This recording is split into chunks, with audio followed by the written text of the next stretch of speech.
Que recibas este tipo de otras cosas que te van a ayudar a lograr cursar con este examen. El segundo consejo que te doy el día de hoy quiero que te lleves a casa, ¿no? Si el primero fue conceptualizar es lee en inglés. Aunque no lo creas, y me sorprende a veces, ¿no? La medicina ha tenido esta transformación y se ha convertido en una ciencia que tienes que estar leyendo y estarte actualizando. Y para cualquier especialidad que a la que vayas a aplicar, vas a requerir tener esta herramienta bien fundamentada. Entonces, mi siguiente consejo es el siguiente. Si tú no sabes inglés, o sea, no sabes ni siquiera poder traducir un párrafo en inglés, salte de este curso. Salte de este curso y vete a uno de inglés. Y te voy a explicar por qué.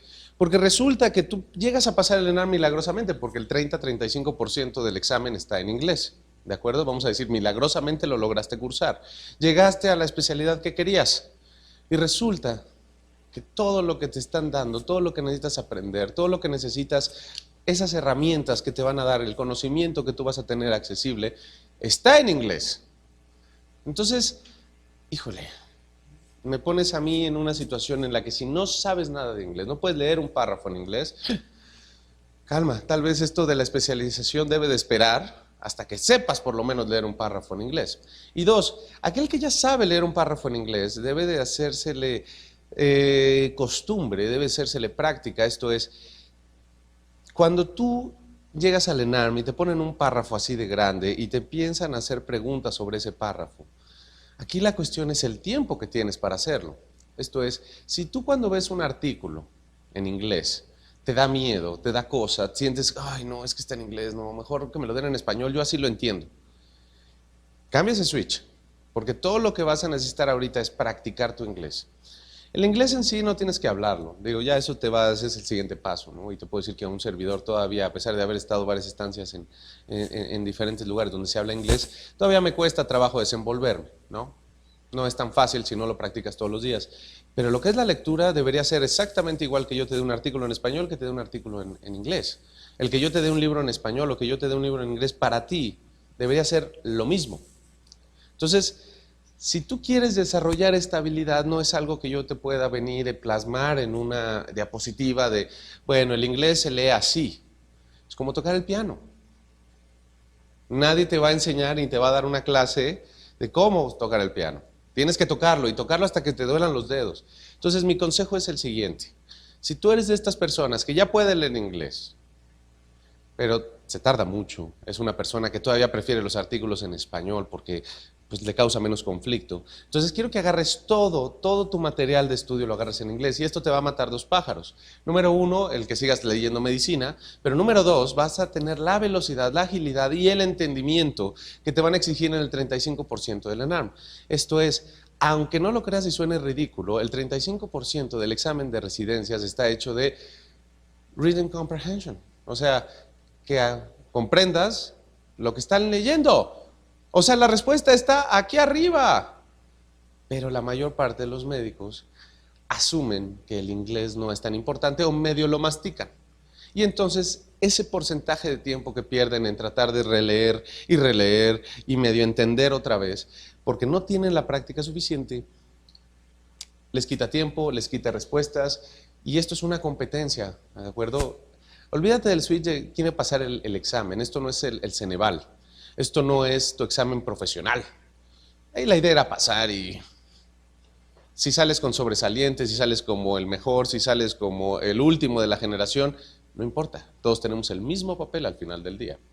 Pero aquí vas a competir contra gente que se está preparando. Entonces mi idea es ayudarte a que tengas esta posibilidad aumentada de tener éxito. ¿Quién quiere cirugía de aquí? ¿No? ¿Nadie? Ah, qué bueno. ¿Pediatría? Ah, una pediatra, qué bueno, me da gusto. ¿Medicina interna? ¿Por? No, no es cierto. No es cierto, no es cierto. Muy bien. Otorrino, oftalmo, pues las cosas que ahora todo el mundo quiere y que es dificilísimo entrar, ¿nadie? Ok. ¿Ginecología? Ah, está fácil, no se estresen. Ok. ¿Medicina familiar? ¿Por? ¿Por gusto? ¿Qué es un médico familiar?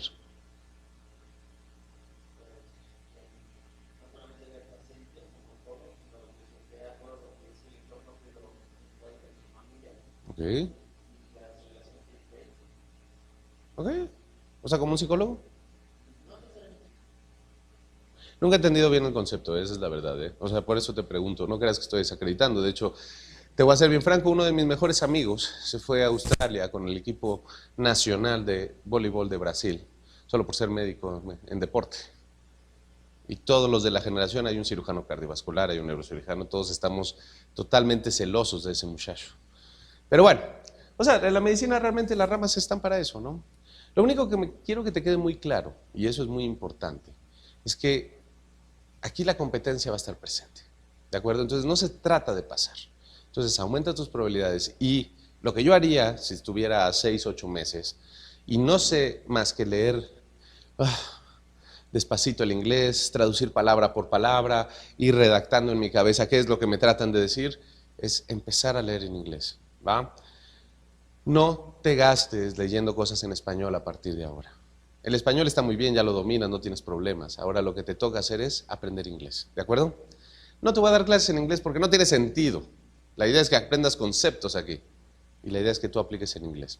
Y el otro consejo que te voy a dar para el día de hoy es que el ENARM no es otra cosa más que un examen largo, un examen tedioso, es un examen de medicina finalmente, pero un examen. Y te voy a ser bien franco, la otra cosa que no te mencioné la semana pasada es que si bien es cierto, y yo me formé en la UP, me traían en friega, es una situación donde todas las semanas hacemos exámenes, pero la clave del éxito no fue todo lo que estudié, la clave del éxito fue que hice examen tras examen tras examen. Entonces, el segundo consejo que te voy a dar a partir de ahora, y con mucho gusto te puedo ayudar, es empezar a hacer bancos de preguntas, empezar a ver los escenarios previos, ¿no? Empápate de cuál es la dinámica del ENARM. Yo tengo una base de datos de estos ENARMs, ¿vale? Entonces uno estará de ustedes comisionado para enviarme un correo, les voy a mandar un link donde viene una carpeta y quien quiera descargarlo de mi OneDrive, adelante, ¿va? Es un banco que no tiene validez, esto es, no tiene ninguna significancia, me refiero extraordinaria, no vienen las preguntas de ningún ENARM, ¿sí me explico? Porque muchos, ay, vienen las preguntas, seguro, hay que estudiarlas. No, lo que te va a ayudar es a que tú empieces a resolver exámenes. La teoría y la práctica son dos cosas. Cuando tú empiezas a ver las preguntas y empiezas a decir, mira, esta sí, esta no, no tengo idea, esta, te sirve para que tú hagas un ejercicio de estudio, esto no tengo idea, o sea, este tema definitivamente nunca lo he visto, lo voy a leer. Pero el segundo es que estás entrenando a tu cabecita a resolver problemas. La mayor parte de la gente que llega al ENARM llega estudiando mucho, llega aprendiéndose libros inclusive, pero sin una aplicación práctica y sin el ejercicio que requiere el estar pensando, eso es lo que hace la diferencia. Tengo una amiga, es una amiga muy querida, ella está ahorita haciendo un doctorado en Harvard, está en el área de neurociencias y precisamente está estudiando cómo es que se puede regenerar las células en el Alzheimer. Pero esta chava, antes de irse allá a Estados Unidos a hacer los steps, hizo el ENARM porque dijo, pues en lo que hago el trámite, a lo mejor ni me quedo allá y yo ya me quedé sin residencia. Hizo el ENARM. ¿Y qué crees que pasó? No pudo pasar el examen. Y te estoy hablando que sacó excelencia en los step 1, 2 y 3. ¿Por qué? Porque en el ENARM resulta que son aplicaciones de casos clínicos. En los steps lo que te piden es saber la ciencia básica. Esto es qué moléculas se asocia con tal cosa y es lo que te da resultado es, o qué enzima tiene la leche humana. ¿Sí me explicó? Entonces ella era experta en eso, ella fue el segundo lugar de mi generación. Me explico, era una auténtica lumbrera. Y eso porque el primer lugar también es una auténtica lumbrera y se ganaron por décimas. Y estoy hablando que eran gente muy brillante. Pero aquí esta historia te deja dos moralejas. Número uno, no es el que sabe más el que pasa el ENARM. Es el que mejor piensa, el que más rápido lo hace y el que más eficiente. Y dos, si no pasas el ENARM te puedes ir a Harvard de todas maneras. ¿Sí me explicó? Esto es, el mundo no se acaba con el ENARM, es solamente un paso más. Entonces, siguiendo esta línea de pensamiento, quiero que lleves ahora a tu estudio, además de la conceptualización, que te va a ser muy útil, ahora empieces a leer en inglés. Y eso te augura un resultado mucho más eficiente. Bueno, continuando con el tema de la clase pasada, ¿te acuerdas que habíamos mencionado que la idea era integrar ya todo en un solo caso clínico? Entonces vamos a ver este caso particular. María es una paciente de 6 años de edad que es traída porque tiene talla y peso bajo. En los antecedentes El esquema vacunacional no cuenta aparentemente con nada relevante a nivel prenatal, por eso no lo mencionan. Dice aquí que hace comidas en poca cantidad, 2 a 3 veces al día, toma leche de vaca, frutas y escasamente productos animales. Se enferma de 6 a 8 veces por año de infecciones de vía aérea y diarrea predominantemente. 2 hermanos normales, ¿no? Aparentemente sin mayor problema.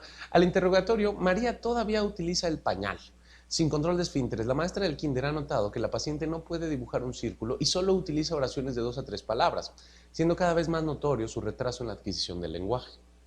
A la exploración se encuentra con un peso de 16 kilos, 93 centímetros, y se observa con escasa atención al hablarle. Al caminar se observa que tiene que apoyar las puntas de los pies, tiene datos de emanciación y no se identifica algún otro dato patológico orgánico. ¿De acuerdo? Entonces, vamos a conceptualizar. ¿Quién levanta su manita o quién escojo? ¿Te acuerdas que lo primero que te dije es una lectura rápida? Y de ahí tienes que sacar una conclusión. A ver, ¿de qué es este caso? ¿De qué es este caso? Niña de 6 años con retraso psicomotor global y desnutrida. Ahí ya resumiste. Ya viste dónde te ubicaste, ya estás en un paciente. Aquí no estoy viendo detalles, no estoy viendo, a ver, ¿el peso corresponde o no corresponde? ¿Corresponde el peso? ¿Está bien el peso? ¿Por qué no? ¿Cuánto debería pesar? 8 por 2.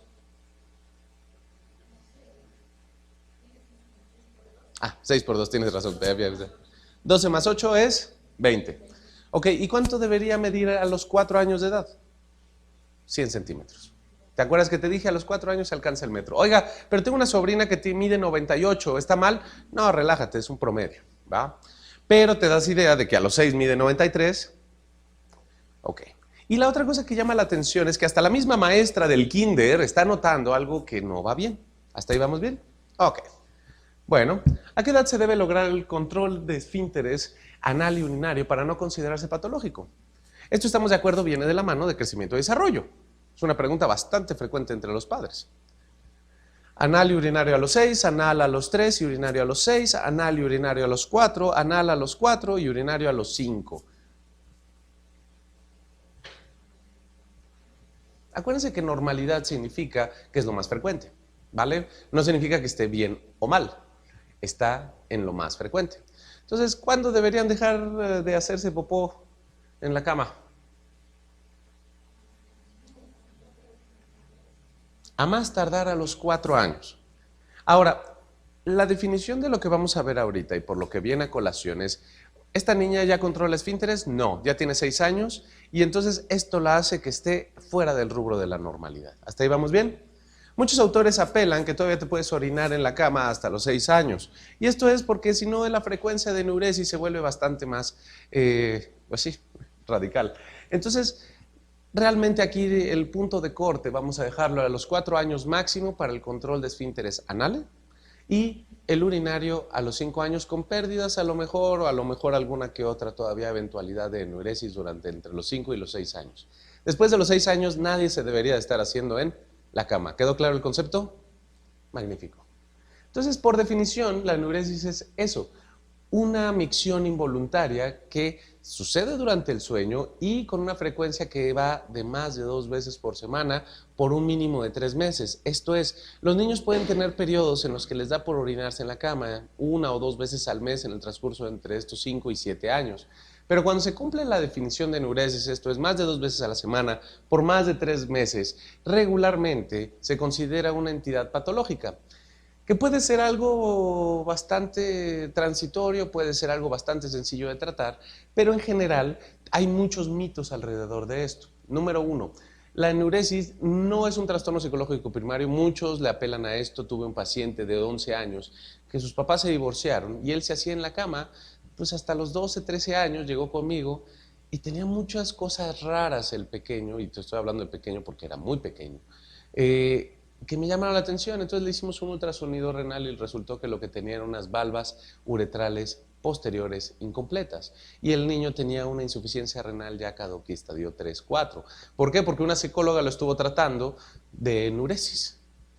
Y cuando ya lo interrogabas, le preguntabas, oye, y a ver, platícame bien cuáles son tus síntomas. Él te decía que le costaba mucho hacer pipí, él tenía que pujar mucho para que saliera el chorro. ¿Sí me explico? Y esto, por una anamnesis tan burda y tan sonsa como esto, pudo haber cambiado radicalmente su diagnóstico y su pronóstico. Entonces, no es un trastorno que se cura solo, de hecho, tienes que ayudarle al paciente que ya tiene la definición de enuresis, porque si no, no va a mejorar. De hecho, una de las situaciones que debes de aprender es enseñarle hábitos. Esos hábitos casi siempre son los que solventan el problema. ¿Es normal que después de los 5 años todavía se hagan pipí en la cama? Pues no, no es normal. Te hablábamos de lo más frecuente y lo más frecuente es que ya después de los 5 ya no se hagan. ¿Que puede haber pérdidas? Sí, pero no es normal que tengas enuresis después de los 5 años. Esto es la definición que viste aquí, ¿va? 3, debido a beber excesivamente o que no tiene cura. Todos esos son mitos. Entonces, la primera situación que quiero que tomes en cuenta es la siguiente. Hay una enuresis que es monosintomática y una enuresis que es polisintomática. La que es monosintomática es me orino en la noche. Se acabó. No tengo otro síntoma urinario, no tengo otra cosa. Mi vida es totalmente normal. ¿De acuerdo? Cuando hablo ya de una forma primaria, estoy hablando de una monosintomática. De hecho, de eso se trata. De distinguir en qué causas son principalmente, pues vamos a decirlo así, idiopática. Y esto es, el niño nunca ha desarrollado la continencia y a pesar de tener 6, 7 años, se sigue orinando en la cama, pero no tiene otros síntomas. Y no es que en un momento de su andar ya hubiera logrado la continencia y después la haya perdido, sino que nunca ha logrado. Cuando hablamos de secundaria, esto es una enuresis secundaria, es porque hay síntomas asociados o porque al menos durante el transcurso de su vida había pasado más de 6 meses sin orinarse en la cama y volvió a empezar a hacerse en la cama, ¿de acuerdo? ¿Cuál es peor?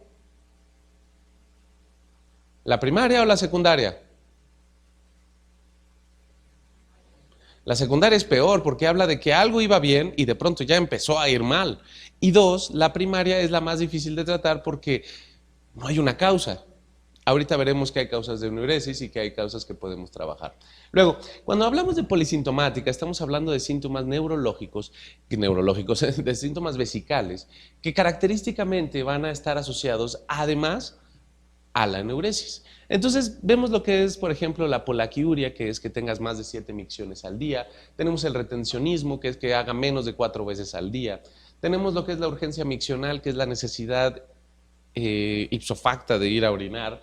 La disuria, esto es la molestia al orinar o la sensación de vaciamiento incompleto, o así como los escapes diurnos, esto es que se ríe y se hace pipí. Está raro, ¿no? Digo, no es lo más frecuente. Puede pasar que en un ataque de risa masivo puedas pasar por esto, pero cada vez que se ríe se hace pipí, está hablando que cada vez que aprieta el abdomen se hace pipí, ¿de acuerdo? Entonces, como ves, las causas secundarias casi siempre, ¿no?, vienen asociadas a problemas que quizá no tienen nada que ver con la orina, con la vejiga, pero están asociados. Entonces tú tratas este problema y regularmente les va muy bien. Uno de ellos es el estreñimiento. Pocas personas ponen atención, esto es, se hace pipí en la noche, muy bien, le hacen todo el interrogatorio de la orina y no le preguntan cada cuánto está evacuando, cómo son las consistencias de las evacuaciones. El estreñimiento lo que hace es presionar la vejiga de cierta manera al crecer lo que es el ámpula rectal. Y de cierta manera también condiciona que haya ciertos síntomas y aumenta la frecuencia de infecciones de vías urinarias, ¿de acuerdo? Entonces, un niño que no mejora, un niño al que le estás dando todo el tratamiento de una enuresis, puede ser que su síntoma a tratar no sea la enuresis, sino sea la constipación, ¿de acuerdo? Y es bastante más frecuente, de hecho, si te fijas en la lista, es el primero de todas las causas secundarias que podemos encontrar. Las siguientes son las infecciones de vías urinarias recurrentes, sobre todo en mujeres. Esa es otra causa muy frecuente. La siguiente es la apnea obstructiva del sueño. Entre los 2 y los 7 años, como veíamos en la curva de Scammon, hay un aumento en el crecimiento de todo lo que es el tejido linfoide. Y ese tejido linfoide puede ser tan grande que puede obstruir la vía aérea mientras se duerme. Entonces, hay que preguntar si se está durmiendo durante el día el pequeño. Hay que revisar bien esas amígdalas. ¿Va? Muchas personas tienen esta teoría de que a la hora de hacer hipoxia, lo que hace el pequeño es y se orina.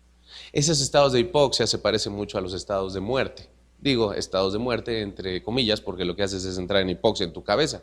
Entonces lo que hace el cuerpo es lo mismo que harías cuando te estás muriendo, orinarte. O en una convulsión, orinarte. Luego, tenemos lo que es esta vejiga hiperactiva o inclusive problemas de distensión de la vejiga, ¿no? Esta vejiga hiperactiva o esta hipertrofia del músculo detrusor. Y hay otro porcentaje pequeño que habla de este déficit de atención. ¿Alguna vez han visto un paciente con déficit de atención? Es que eso es clave. Todo el mundo dice tener un hijo con déficit de atención, ¿no?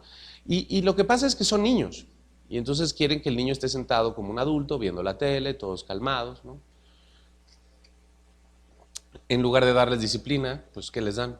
Pues metilfenidato, ¿no? Es más fácil darle una pastillita que educarlo. Entonces, realmente el déficit de atención es un trastorno donde el pequeño realmente no puede poner atención. Es un pequeño que está en tu consultorio y empieza a aventarte cosas. Porque está aburrido, porque no puede fijar y de pronto ve cómo pasa un pájaro y se va a la ventana corriendo tratando de aventarse. O sea, es una situación donde su atención solo está fija en un punto y no puede mezclar otras cosas, como no manches, me voy a caer de la ventana, o no manches, me van a regañar mi mamá si le estoy aventando cosas al tipo de bata blanca. ¿Me explicó? Se pierde la atención para seguir haciendo lo que yo estoy haciendo. Y cuando ves esto es un auténtico niño problema, ¿de acuerdo? O sea, pero no problema de que se para y hace relajo, un problema de que no mide consecuencias en lo más mínimo. O dos, que tiene muy mal rendimiento escolar. Es el típico niño problema que todas las maestras lo odian. Pero bueno, ¿qué es lo que hay que hacer con un niño de enuresis? La primera situación que debes de contemplar, ya que diagnosticaste si fue primaria o secundaria, porque si es secundaria, es ilógico que nada más le des tratamiento conductual. ¿Estamos de acuerdo? Entonces, ya tratando la causa que le está llevando a esto, lo que toca hacer es un tratamiento con alarmas. Este tratamiento con alarmas, la idea es que el niño, 2 horas antes, no tome líquidos antes de dormir, se le levante a la mitad de la noche en las primeras noches, ¿no? Estamos hablando entre la 1 y las 2 de la mañana, para que vaya a hacer pipí y luego a las 6 de la mañana se vuelva a levantar a hacer pipí. Realmente esto ayuda mucho, el problema es, híjole, ¿quién se levanta a la 1 2 a parar al chamaco? Entonces casi siempre esto termina fallando, pero por la situación de que hay que ayudar al pequeño.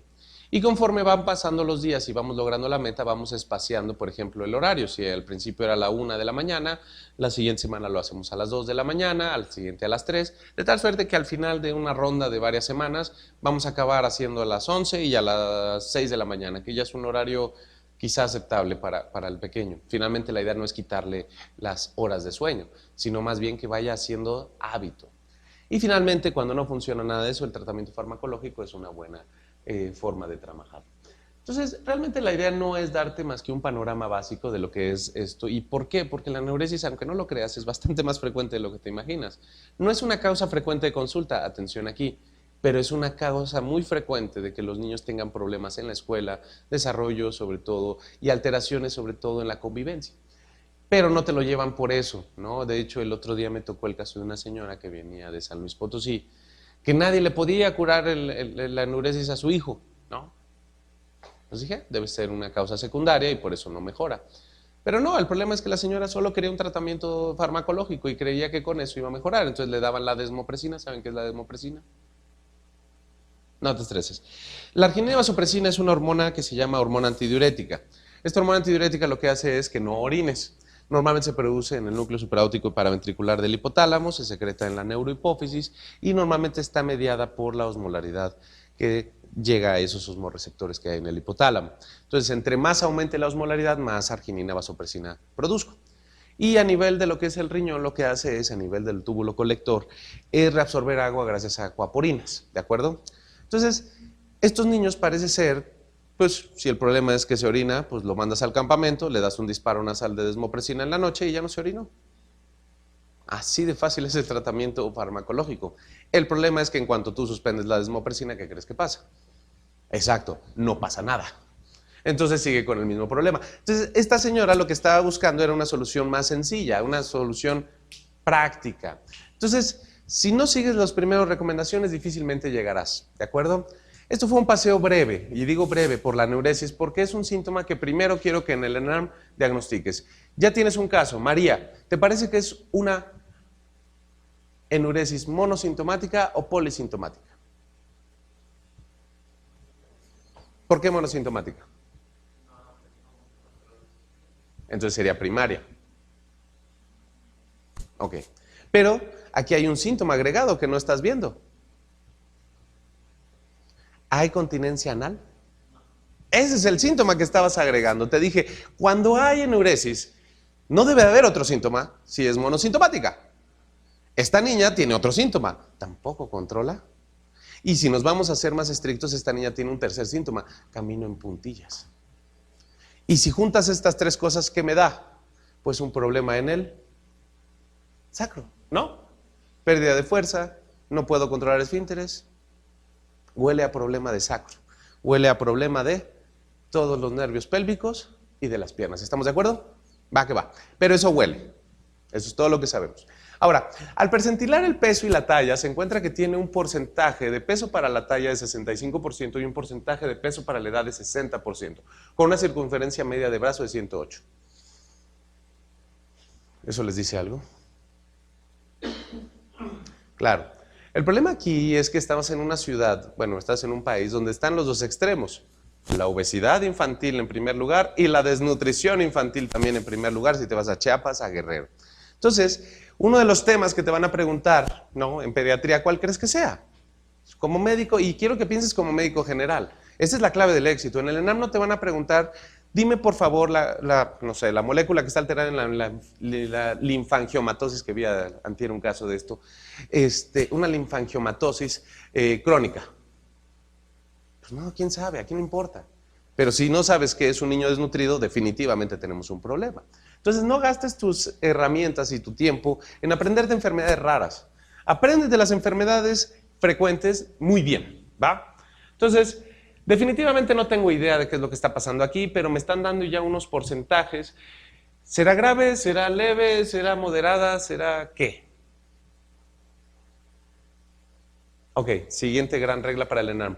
Si no tienes ni idea, pon la C. Oiga, pero este consejo que me está dando es lo peor que me han dicho. No. Pon la C. Por estadística es más probable que tu respuesta sea C.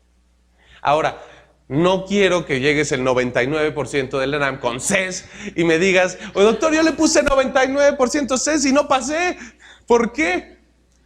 Sí, pero cuando te ponen estadificaciones, ¿no?, regularmente la C es la correcta. No me preguntes por qué. Así funciona nuestro cerebro, ¿va? Si te ponen una desnutrición en una niña, y aquí sin pura lógica, aquí no te sabes ningún porcentaje, ahorita te los voy a dar, pero por pura lógica esta niña no mide el metro que quedamos, ya debe ser moderada, ¿no? Y por peso, si yo ya sé más o menos cuánto debería pesar, ¿cómo cuánto le falta? 4 kilos, ¿no?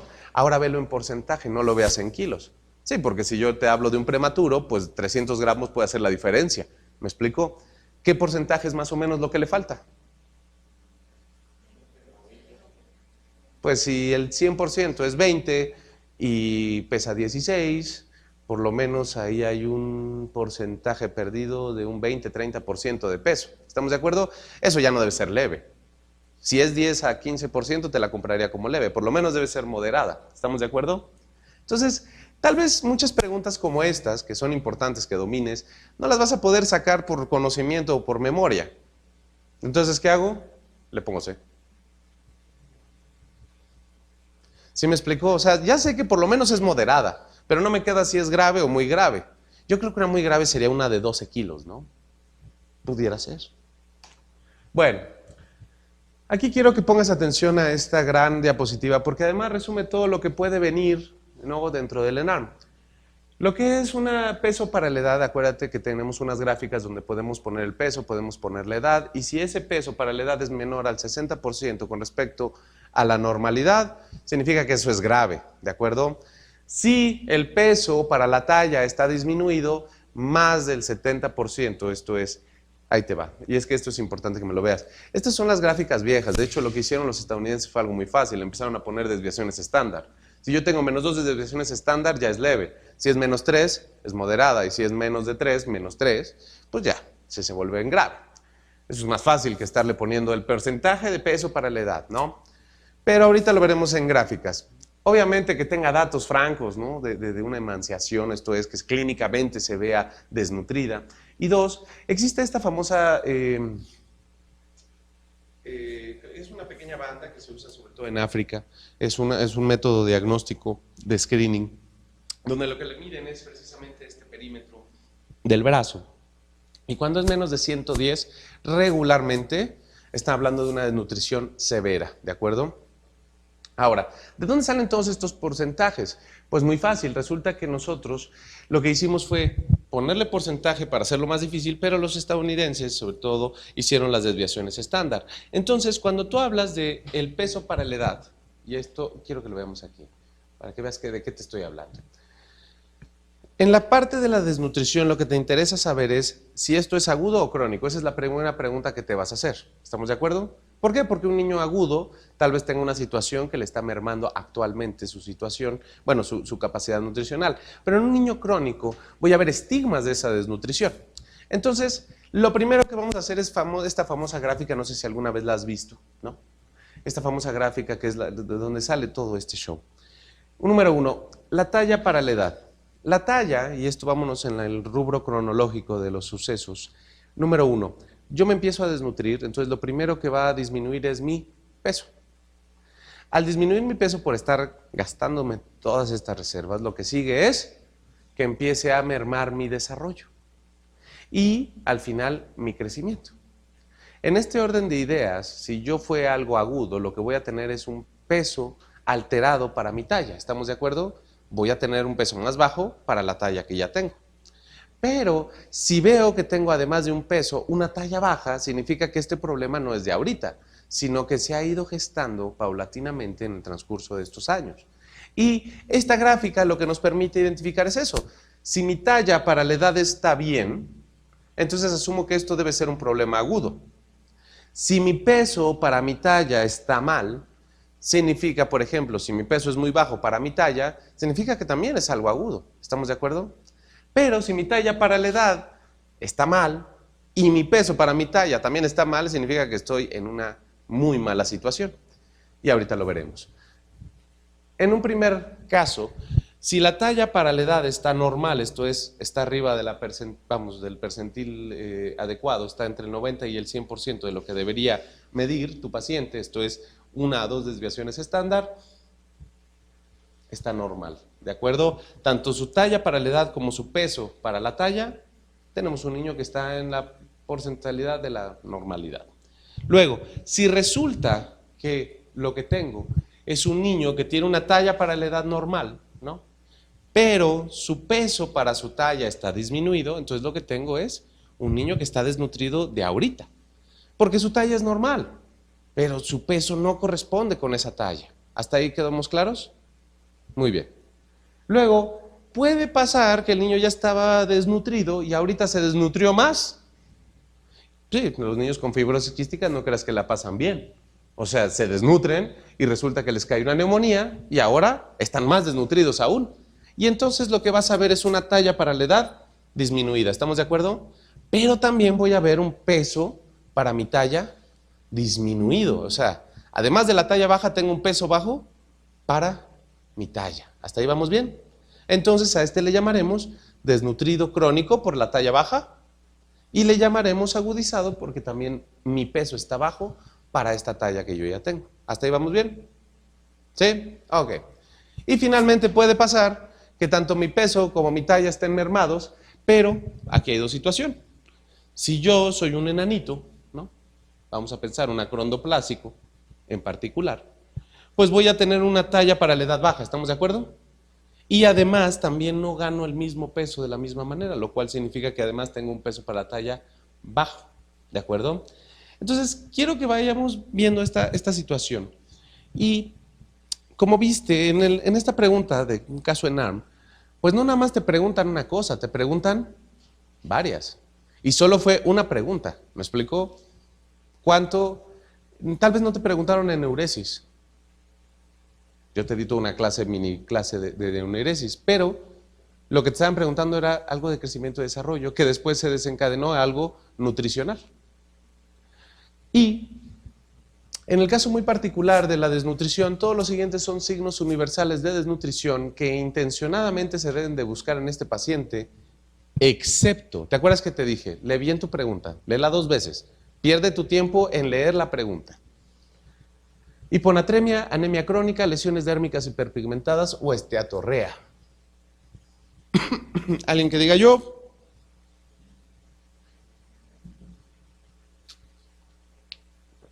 No te estreses. ¿La qué? Me encanta cuando cantan como, ya sabes, bla, bla, bla, bla, bla, bla. Alguien que levante su mano, somos gente civilizada. ¿Por qué?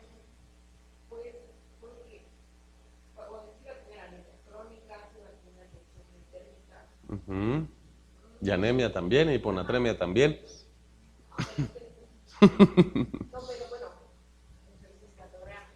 Testosterona. Signos universales. ¿Por qué crees que se llaman signos universales? Exacto. Si a mí me faltara un poco de zinc, entonces a lo mejor tendría el famoso signo de bandera en el pelo. Pero no todos van a tener deficiencia de zinc. Pero todos van a tener la misma condición básica de 3 cosas. ¿Alguien se la sabe? Dilución, hipofunción y atrofia. Ese es el orden de las ideas. Lo primero que pasa en cualquier desnutrición es que no me llegan suficientes solutos, lo que me obliga a diluir. La ausencia de estos solutos, esta materia prima, me va a obligar a empezar a dejar de funcionar. Y entre menos funciono, ¿qué sucede con cualquier parte del cuerpo que no utilizas? ¿Ya viste por qué necesito que actives esta parte? Exacto. El cerebro se atrofia al igual que muchos otros órganos, ¿de acuerdo? Incluyendo el intestino. Si se atrofia el intestino, ¿qué síntoma me va a dar?